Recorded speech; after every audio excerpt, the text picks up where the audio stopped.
Subject और predicate grammar का एक मेन पार्ट है और जो लोग ग्रामर सीखना चाहते हैं या इंग्लिश स्पीकिंग करना चाहते हैं, उन्हें कम से कम सब्जेक्ट और प्रेडिकेट तो सीखना ही पड़ेगा। और अगर वो ठीक-ठाक सीखना चाहते हैं, तो उनको कम से कम बेसिक ग्रामर की जानकारी तो होनी ही चाहिए। अगर हम स्पीकिंग की बात करें, तो भी हमें एक सब्जेक्ट प्रेडिकेट की जानकारी होना चाहिए। रीज़न क्या है इस बात का? कि सब्जेक्ट और प्रेडिकेट मतलब जो भी हम सेंटेंस बोलते हैं उसके दो पार्ट होते हैं, सब्जेक्ट और प्रेडिकेट। तो जब आपको यही पता नहीं होगा कि इसमें सब्जेक्ट क्या है, प्रेडिकेट क्या है, तो आप शुरू कहां से करोगे और अंत कहां से करोगे। तो कम से कम सब्जेक्ट और प्रेडिकेट हमें एक डायरेक्शन दे देता है, हमें स्पीकिंग के लिए या ग्रामर सीखने के लिए, जो हमें कॉम्पिटिटिव एग्जाम में और डेली लाइफ में कम से कम इंग्लिश बोलने के लिए हमें तैयार कर देता है। सो दोस्तों, मेरा नाम मदन मोहन, आप देख रहे हैं मेरा YouTube channel Poly Academy. So let's get started. So friends, ये हमारे पास टॉपिक का नाम है सब्जेक्ट एंड प्रेडिकेट। तो देखिए, सबसे पहले समझते हैं सब्जेक्ट क्या है। The subject is the part of a sentence that tells who or what the sentence is about. मतलब क्या इस बात का कि देखिए, मैंने अभी बताया कि जितने भी सेंटेंस होते हैं, उन सेंटेंसेस के हमेशा दो पार्ट जरूर होंगे, चाहे कोई सा भी सेंटेंस हो। तो उस सेंटेंस में एक पार्ट ऐसा होगा जो उस सेंटेंस के बारे में यह बताएगा कि सेंटेंस किसके बारे में है और किसके बारे में है। तो इसके लिए क्या करना पड़ेगा? सबसे पहले उस सेंटेंस का आपको वर्ब पहचानना होगा। मैं एक एग्जांपल से बताता हूं। जैसे कि देखिए, यहां पर है रवि प्लेज क्रिकेट। तो देखिए, अब यहां पर अभी फिलहाल मैं इसको इरेज कर देता हूं। ठीक है, इस वाले को मैंने अंडरलाइन कर दिया है, इसको मैं इरेज कर देता हूं।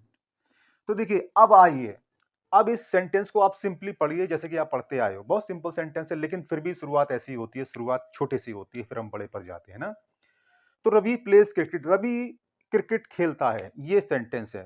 तो अब ऑटोमेटिक इसमें दो पार्ट बन जाएंगे। बस इस सेंटेंस को पहचानने के लिए कि इसमें कौन सब्जेक्ट है, कौन प्रेडिकेट है, तो इस डेफिनेशन को देखिए कि the part of a sentence, है ना, that tells who or what the sentence is about. तो किसी भी सेंटेंस का वो हिस्सा जो ये बताता है कि ये सेंटेंस किसके बारे में आया है। तो सबसे पहले पहचानिए इसके अंदर वर्ब कौन सी है। हमेशा वर्ब वर्ब दो टाइप की होंगी, एक तो एक्शन वाली, इसमें एक्शन हो रहा होगा। देखिए, मैं सब्जेक्ट और प्रेडिकेट पढ़ा रहा हूं या हम लोग स्टडी कर रहे हैं, तो ये जरूरी नहीं कि मैं केवल इसी के बारे में बात करूं। मैं साइड में और भी चीजें डिस्कस करता जाता हूं, जिससे कि आपकी एक नॉलेज सेंस बढ़ जाती है, आपकी एक अंडरस्टैंडिंग बढ़ जाती है और टॉपिक ज्यादा क्लियर होता है। तो देखिए, जो आपकी मोटा मोटी मतलब जो वर्ब होती है, वो दो टाइप की होती है, एक तो एक्शन वाली और एक होती है स्टेटिव वर्ड, मतलब स्टेट बताने वाली। जैसे कि वह खुश है ना, वह मोटा है।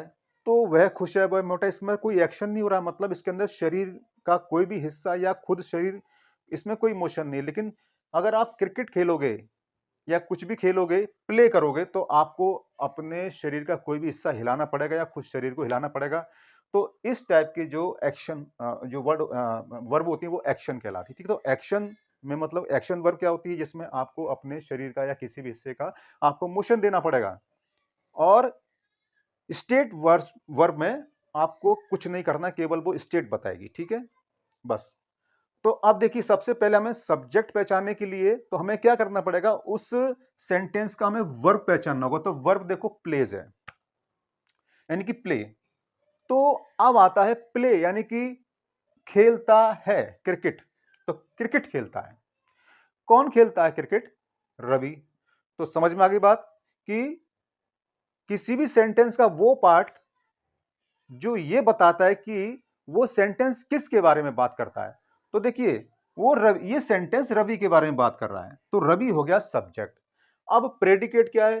The predicate is the part of a sentence that tales something about the subject, यानी कि किसी भी सेंटेंस का वो हिस्सा जो सब्जेक्ट के बारे में जानकारी देता है। अब सब्जेक्ट के बारे में कैसे? अब देखिए, जैसे कि वह खुश है, तो इसमें क्या है? इसमें यह बता रहा है कि जो सब्जेक्ट है वो खुश है। तो इसमें क्या बता रहा है? उसकी स्टेट बताई जा रही है।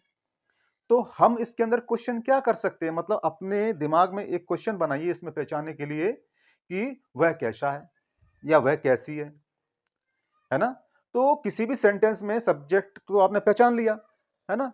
अब प्रेडिकेट पहचानने के लिए क्या करोगे? सब्जेक्ट में आप क्वेश्चन जोड़ दीजिए, वह कैसा है? वह क्या करता है? वह कहाँ है ना? उसके साथ क्या किया जाता है या क्या किया जा रहा है? तो इस टाइप की जो क्वेश्चन बनाओगे आप, उसमें जो आंसर आएगा, वही आपका प्रेडिकेट है। ये तो पहचान हो गई। और दूसरा आप ये भी कह सकते हो कि किसी भी सेंटेंस में 2 पार्ट होते हैं, तो आपने सब्जेक्ट पहचान लिया, सब्जेक्ट को छोड़ कर के जो बचा है, वही आपका प्रेडिकेट है। तो देखो अब इसके अंदर हम एक क्वेश्चन बनाते हैं। तो Ravi plays cricket, Ravi cricket खेलता है। तो रवि क्या करता है या रवि क्या कर रहा है? तो इसमें करता है। तो रवि क्या करता है? क्रिकेट खेलता है। तो यही आपका प्रेडिकेट हो गया। तो ऐसे करके हम सब्जेक्ट और प्रेडिकेट को पहचान लेते हैं। दूसरी वाली बात है, इसके अंदर हम इसके अब देखो रवि, अब हु प्लेज क्रिकेट ऐसे भी पहचान सकते हैं। हु प्लेज क्रिकेट, ठीक है। तो हु प्लेज क्रिकेट, क्रिकेट कौन खेलता है? रवि। तो ऐसे भी हमने रवि को पहचान लिया, सब्जेक्ट को पहचान लिया। तो देखो रवि को पहचानने के लिए आपको प्रेडिकेट के साथ में आपको क्वेश्चन वर्ड लगाना पड़ेगा, यानी क्वेश्चन लगाना पड़ेगा। और प्रेडिकेट को पहचानने के लिए आपको सब्जेक्ट के साथ में क्वेश्चन लगाना पड़ेगा। समझ में आ रही वाली बात? तो अभी हमने क्या किया, हु प्लेज क्रिकेट, तो इसमें कौन खेलता है पता नहीं, हु लगा दिया। तो अब हमें पता है कि रवि खेलता है। तो देखो ऐसे लगा देने से, यानी कि प्रेडिकेट के साथ में क्वेश्चन वर्ड लगा देने से, तो सब्जेक्ट की पहचान हो गई। दूसरा एग्जांपल देखिए, the cat is sleeping, the cat is sleeping. तो बिल्ली सो रही है। अब बिल्ली सो रही है, तो अब इसमें क्या करना पड़ेगा कि वही पहले वर्ब पहचानिए कि स्लीपिंग, है ना। तो स्लीपिंग, कौन सो रही है? तो इसके अंदर व्हाट आएगा, हु नहीं आएगा। What is sleeping, what is sleeping, कौन सो रही है? तो सो रही है बिल्ली, द कैट। तो द कैट क्या हो गया? इसके अंदर सब्जेक्ट हो गया, ठीक है। बिल्ली सो रही है। और आपको पता करना है इसका प्रेडिकेट। तो क्या करोगे? द कैट को छोड़ करके जो भी है वो सब प्रेडिकेट है। दूसरी वाली बात है कि आप सब्जेक्ट में क्वेश्चन लगा दीजिए, तो भी पता चल जाएगा। कैसे? बिल्ली क्या कर रही है? कि सो रही है। तब भी आपका प्रेडिकेट पता चल गया। तो ऐसे करके हम छोटे सेंटेंस से स्टार्ट करते हैं और बड़े सेंटेंस में चलते जाते, तो वहां पर भी हम सब्जेक्ट प्रेडिकेट पता कर लेते हैं। लेकिन वहां पर कुछ और जानकारियां आती जाती हैं, तो मैं अगले वीडियो में मैं उनके बारे में भी डिटेल में बताऊंगा।